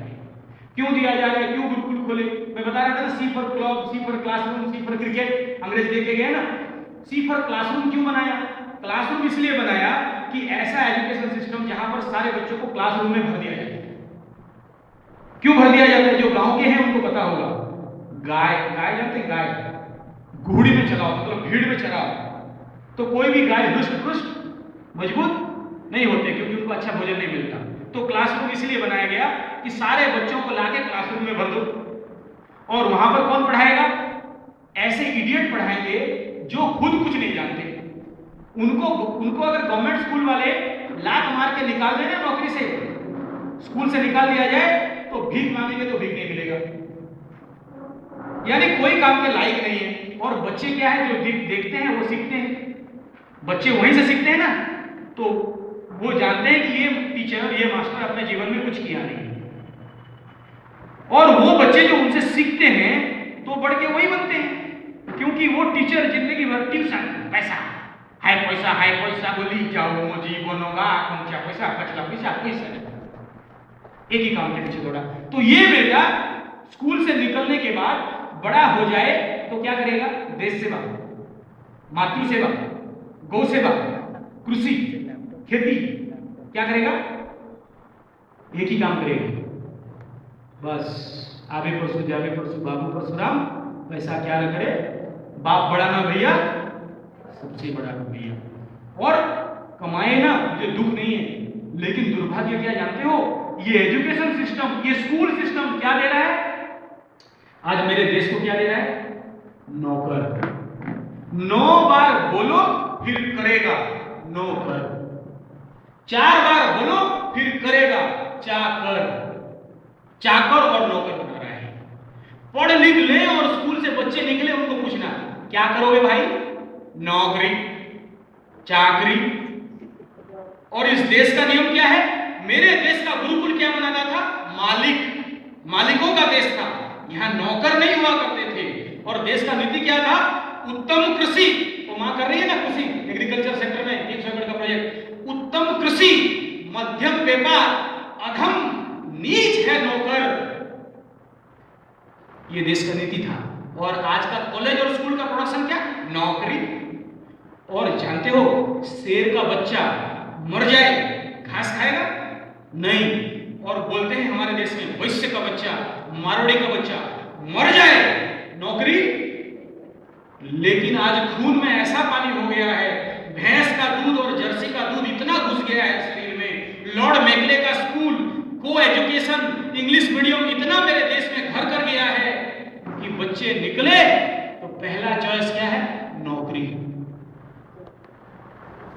मजदूर होता है, मजदूर होता है, मालिक नहीं। इस देश को मालिक का मानसिकता चाहिए, क्योंकि इस देश में कोई भी मालिक नहीं है। दारू भट्टी चल रहे, मना करने वाला कोई नहीं है। बच्चे ट्रेन लाइन में भीख मांग रहे, झाड़ू मार रहे, इस देश का कोई मालिक नहीं है। पेड़ काटे जा रहे, इस देश का कोई मालिक नहीं है। इस देश में नेता खाए जा रहे, इस देश का कोई मालिक नहीं है। और गुरुकुल इस देश का सभी समस्या का समाधान है। और इसीलिए गाय और बच्चों को बचाने के लिए हम यहाँ आए हैं। अगर गुरुकुल खुल जाए तो इस देश का हर समस्या का समाधान हो जाएगा। अब सोचिए, गौशाला खोले हैं, गाय का सेवा करने वाला कोई नहीं है। गाय का सेवा नौकरों से किया जाता है क्या? आपके घर का मां का सेवा नौकरानी से कराते हैं क्या? नौकरानी मां का सेवा करेगी? गाय का सेवा नौकर करेगा? नहीं करते, कभी नहीं करते। आपको एक बात बताता हूं, ध्यान देना, फिर आगे जाएंगे। राउरकेला स्टील प्लांट में 70 दशक में बहुत सारे लेद मशीन लाया था जर्मन से, डिमाग कंपनी का, और 5 साल के अंदर सब टूट गए। उस समय कम से कम 400 करोड़ का मशीन टूटा हुआ फेंका गया। तो जर्मन से अंग्रेज आए, जर्मनी लोग आए, बोले यार तुम्हारे मिस्त्री तो बहुत अच्छे हैं, हमारा एक मशीन 50 साल से टूटा नहीं, तुम 5 साल में तोड़ के रख दिया, 5 साल में सारे मशीन टूटा दिए। दिमाग कंपनी सबसे स्ट्रांग कंपनी। तो ढूंढा, रिसर्च किए, उसके बाद बोले कि किस वर्कर को रखे हो भाई। वर्कर को इंटरव्यू किया गया, सारे मूर्ख ठेपा छाप गधे ये मशीन चलाएंगे। तब फिर गवर्नमेंट ऑफ उड़ीसा और स्टेट ITI बनाने के लिए बोला गया। ITI बनाए, फिर डिप्लोमा बनाए, ट्रेनिंग के बाद इनको नौकरी रखता अप्रेंटिस दिया गया, फिर मशीन चलाई। जानते हैं 2080 से राउरकेला स्टील प्लांट का एक भी मशीन और नहीं टूटा, और टूटा हुआ मशीन भी आज चला है। इसलिए गुरुकुल खोले कि गाय बचपन से बच्चे गोमय जीवन हो और ऐसे बच्चे निर्माण करें जो अपने मां का सेवा करें, गौ माता का सेवा करें, क्योंकि बचपन में जैसे ज्ञान देंगे वो ऐसे बनेंगे। आज इंग्लिश मीडियम स्कूल में क्या लिखा? Cow is a animal who give flesh and milk. गाय एक जानवर है जो मांस देती है और दूध देती है। तो वो बच्चे बड़े होकर गौ माता की पूजा करेंगे, गौ माता का सेवा करेंगे, अपने मां का सेवा करेंगे? नहीं करेंगे। अगर आपका गाय का सेवा करना चाहते हो, जैसे अभी माता जी 300 एकड़ का प्रोजेक्ट बना के रखे हैं, देखने वाला कोई नहीं, सारा ऐसा स्थिति में है। अगर वो इंसान का भी खेती हो जाए, यानी कृषि आईटीआई इसमें हो जाए, फार्म हाउस मैनेजमेंट इसमें हो जाए, अब फोन भी करने का जरूरत नहीं, सारा काम अपने आप। यही काम हम कर रहे हैं। क्यों कर रहे हैं? आदमी का खेती। वो माता जी कर रहे हैं ना, इंग्लिश में स्कूल चला रखे ना, आदमी का खेती, आदमी खेती। एक किताब है, पढ़ लेना कभी, शिव खेरा, यू कैन विन, वो किताब लाके पढ़िए। आखिरी में लिखा है जिस आदमी का दूरदृष्टि जैसा वो उतना ही सफल है। अगर किसी आदमी का दूरदृष्टि 1 साल का है तो फूल का खेती करता है, किसी आदमी का दूरदृष्टि 10 साल का है तो फल का खेती करता है, किसी आदमी का दूरदृष्टि 100 साल का है तो गाय का खेती करता है, गाय रखता है, किसी आदमी का दूरदृष्टि अनंत काल तक है, इस जन्म अगला जन्म अगला जन्म, तो इंसान का खेती करता है। क्यों करना है? अब देखिए, आपके घर में बेटी है, आप चाहते हो बढ़िया दामाद मिले, जमाई आ जाए बढ़िया हो, दारू नहीं पीता हो और डेस नहीं करता हो, नहीं, आपका गाड़ी है, बढ़िया ड्राइवर चाहिए, तेल चोरी ना करे, बैटरी नहीं बेच दे, अच्छा चलाए, गाड़ी तोड़े नहीं। आपका फैक्ट्री है, आप चाहते हो बढ़िया मैनेजर मिल जाए, चाहते हो ना? ये सब अच्छा चाहते हैं, लेकिन बनाना कोई नहीं चाहता, प्रोडक्शन में इन्वेस्टमेंट करना नहीं चाहते। अच्छा इंसान कैसे बनाया जाए उसके लिए कोई काम नहीं करते। अगर ये काम कर लेते तो आज समस्या नहीं होती, अच्छे लोग आपको मिल जाते, अच्छा जवाई मिल जाते, अच्छे मैनेजर मिल जाते, अच्छे ड्राइवर मिल जाते। इसीलिए विवेकानंद बोले मैन मेकिंग नेशन बिल्डिंग, यही काम हम लोग कर रहे हैं और इसीलिए गुरुकुल कर रहे हैं। और लॉर्ड मैकले भारत भर का पुराण और इतिहास दोनों को पढ़ लिया। इस देश में रावण जैसे समस्या खड़ा हुआ ना, रावण कौन समाधान दिया? आप बोलेंगे राम, माता जी बोले थे राम तो कुछ भी नहीं किया। कौन किया? वशिष्ठ गुरुकुल। वशिष्ठ योग सूत्र पढ़ेंगे ना तो समझ में आएगा। जरासंध, कंस, धृतराष्ट्र, कौरव जैसे समस्या खड़ा हुआ, कौन समाधान किया? आप बोलेंगे कृष्ण, कृष्ण तो कुछ भी नहीं किया। कौन? सांदीपनि गुरुकुल, द्रोण गुरुकुल और परशुराम गुरुकुल। गुरुकुल ही प्लानिंग बनाते थे और समाधान देते थे। कोई समस्या हुआ, राजा दिलीप का बच्चा नहीं हुआ तो राजा दिलीप गुरुकुल में गया, गुरुदेव क्या करना है? बोले जाओ तो सेवा करो, तेरे घर में पुत्र संतान प्राप्त हो जाएगा। गुरुकुल देश का समस्या का समाधान देता था। चलिए वो तो पुराने युग का बात है। अगर गुरु रामदास नहीं होते और शिवाजी नहीं होते तो आप आज हिंदू नहीं होते, सब मुसलमान हो गए होते। एक रामदास और शिवाजी के लिए, एक गुरुकुल के लिए हम लोग बच गए। ये इतिहास का बात है। आपको पता है चाणक्य देख रहे हैं टीवी में, नंद साम्राज्य जैसे, नंद साम्राज्य, नंद राजा जैसे अनाचार दुराचारी राजा इस देश में कोई हुआ नहीं। लेकिन चाणक्य और चंद्रगुप्त, चाणक्य गुरुकुल और चंद्रगुप्त उस नंद साम्राज्य को ध्वंस कर दिए। इस देश का पुराण और इतिहास कहता है इस भारतवर्ष का हर समस्या का समाधान केवल गुरुकुल, गुरुकुल और गुरुकुल है। और गुरुकुल बिना गाय में संभव। गुरुकुल में सुबह सुबह यज्ञ होता है, हम लोग करते हैं, और यज्ञ के माध्यम से सब समाधान होता है। इतना बात छोड़ी, गीता आखिरी श्लोक भगवान कृष्ण साइन मार के ठेपा मार के बोले, स्टाम्प मार दिए, क्या बोलते हैं? यत्र योगेश्वर कृष्ण यत्र पार्थ धनुर्धर तत्र श्री विजय भवति दुर्वानीति मतिर्मम। क्यों बताइए?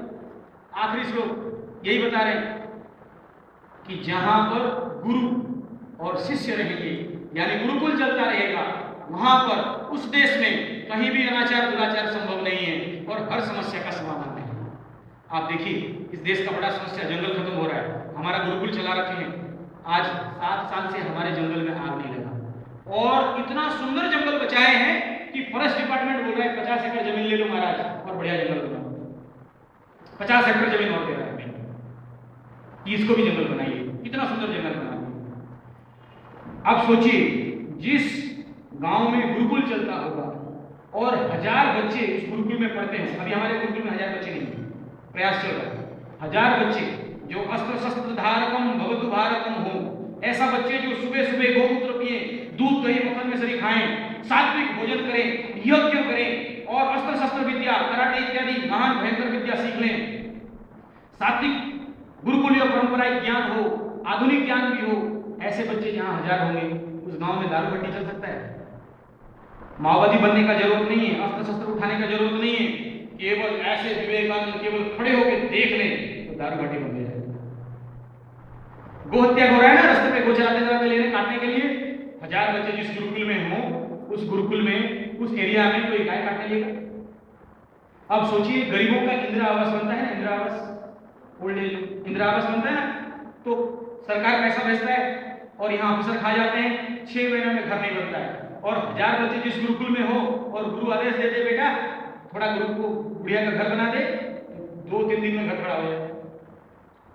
आप जो बच्चे हमारे गुरुकुल में लॉ एंड आर्ट में पढ़ेंगे, पढ़ो भी कमाओ भी, यानी पढ़ लिख के कमाना नहीं है, एक क्लास का बच्चा 1000 रुपया कमाए तो 10 क्लास का 10,000 रुपया कमा ले, यानी बचपन से काम ले ले, जहां है नहीं बाड़ों काले कहा कि वो पचिला बाड़े, तो बचपन से अगर वो कर्मठ हो जाए तो बड़ा होकर कामचोर बनेगा? नहीं बनेगा। तो ऐसे बच्चे आज अभी क्या है, बच्चे तो घुस गए स्कूल में, क्लासरूम में घुस गए और एक क्लास से लेके कॉलेज तक 13 से 14 साल आइडियल मैन पावर स्कूल में ऐसे बैठे, क्लासरूम में सीट पर चौक पे वो मास्टर खेती कर रहे, ऐसे ही बैठे रहे। 1 साल से 10 साल 15 साल तक जो बच्चा आइडियली ऐसा बैठने सीख गया, वो बड़ा होने के बाद काम करेगा? काम कर पाएगा? आपका बैल है ना, खेती करते हैं ना बैल, उसको स्कूल भेज दीजिए, कॉलेज भेज दीजिए और 15 साल के बाद उसको बोलेंगे और नो खेती करेगा, क्योंकि कामचोर बन गया है। और महात्मा गांधी बोली, रघुपति राघव राजा राम, आधा काम और पूरा राम। कामचोर बना रहे हैं ना सारे, ये एजुकेशन सिस्टम हमारे बच्चों को कामचोर बना रहा है। इस देश में मेहनत ही रहती है, वो मां बोलती है ना, श्रम ही क्या श्वेत ही स्वास्थ्यदायी है, तो पसीना निकालने नहीं जानते, सब आराम खोर, आधा काम पूरा काम, आलसी बन गए। और रविशंकर क्या बोले, कुड़िया और कुड़िया, ये देश का स्थिति है। और गुरुकुल खुल में अगर बच्चे बचपन से कर्म संस्कृति बात कल्चर अच्छा बन जाए, अच्छे कर्मठ बन जाए, तो वो बच्चे कामचोर बनेंगे क्या? वो बच्चे अपने मां को लात मारेंगे क्या? वो बच्चे अपने गौ को लात मारेंगे क्या? और वो सारे समस्या का समाधान इस देश में जो समस्या बोल रहा है बोलेंगे, क्योंकि वो देश का मालिक निर्माण करने का स्कूल खोले, नौकर नहीं। और कुछ बच्चे तो हमारे हैं जो नौकरी करना है, ऐसा हो। और इस महान क्रांति, ये महान सूत्र को लेके आज पूरे भारतवर्ष में हमारा कथा चल रहा है। हम उन बाबाओं में से नहीं है कि राम जी का डुगडुगी बजाया, कृष्ण जी का डुगडुगी बजाया, जन्म करा दिया, मीठा खिला दिया, दक्षिणा दे दो, घर भाग जाओ, वो काम नहीं करते। हमारे कथा का मकसद है क्रांति करना, इस देश को निर्माण करना, इस देश के लिए नया भारत, नया बच्चों को खड़ा करना। जो बच्चे आज जिस कल्चर में घुस गए हैं, जो बच्चे आज विदेशी कल्चर में घुस गए हैं, कुरकुरे मुरमुरे आप खिलाओगे बच्चों को और बोलोगे मजबूत हो जाए, होंगे? जो कुरकुरे खाने वाले उनका हड्डी भी फोड़, उनको कराटे उड़ाओ 2 मिनट में गिर जाएंगे। और ये जो विदेशी विदेशी चक्रांत मेरे देश के साथ चल रहा है। ये चाउमीन, बर्गर, हॉटडॉग, पिज्जा खाने वाले बच्चे, इनको देसी गाय का दूध पिलाना है और देसी इंसान बनाना है, इसलिए हम आए हैं। और आप घर घर में गाय पालो, ये बताने हम आए हैं। और आपके यहाँ भी बड़ा गौशाला हो और गौ माता के लिए गोग्रास निकालिए। पहला रोटी किसके लिए? नहीं, घर का पतिदेव के लिए, तब ना वो गौ बनेगा। हाँ जी, हाँ जी, हाँ जी। और आखिरी रोटी किसके लिए? कुत्ता के लिए नहीं। आपका माँ बुढ़िया होगी ना, सुबह सुबह कौन बनाए वही दे दो, तब ना ये क्यों नहीं किया, वो क्यों नहीं किया, ये करो वो करो। गलत है ना? आप ढेंकानाल में तो अच्छे हैं, मुझे पता है, लेकिन हमारे राउरकेला का कहानी सुना रहा हूँ, आपका बात नहीं सुना रहा। हाँ, तो ये सारे बात के लिए मैं आपके पास आया। ये चित्र आप आखिरी समय में देख लेना। अच्छा, जाते समय आपके लिए आज ही मंगाया है गोमूत्र अर्क, ठीक है? आप ले नहीं पाओ तो एक बोतल आपके सामने तो दे रहा हूँ। नहीं, आपको पीने के लिए नहीं है, आपके लिए। अरे महाराज, आपको नहीं पिला रहा हूँ, सुनको लो, धैर्य रखो।